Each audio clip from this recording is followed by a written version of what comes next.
के मुआना रखले बा घर में कैले ना एको दिन फोना शादी के मुआना रखले बा घर में कैले ना एको दिन फोना यार ससुर में देवरा घरवा के पीछे रंगेला दोनों जो बनवा अरे ससुर में देवरा घरवा के पीछे रंगेला दोनों जो बनवा रंगेला दोनों जो बनवा रंगेला दोनों जो बनवा सहर्ष रिकॉर्डिंग स्टूडियो भूतही चौक सीतामढ़ी। रोज देवरा तो हमके बोलावे डाली के रंगवा उचोलिया भिंगावे डाली के रंगवा उचोलिया भिंगावे रोज देवरा तो हमके बोलावे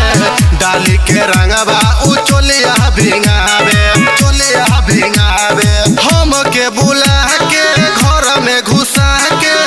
करेला चोली के गिजावहना हमके बुला के घर में घुसा के करेला चोली के गिजावहना अरे ससुर में देवरा घरवा के पीछे रंगेला दोनों जो बनवा अरे ससुर में देवरा घरवा के पीछे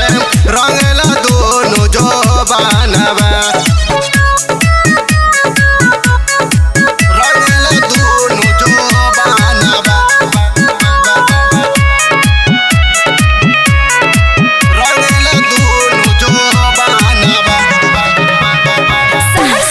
स्टूडियो भूतही चौक सीतामढ़ी। लग गइल रंग सखी हमके ससुरा में कमी त खल तार मोर भतरा में कमी त खल तार मोर भतरा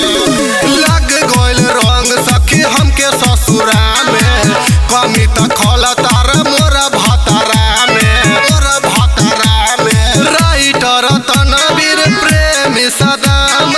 रंगले बा पूरा बदाना।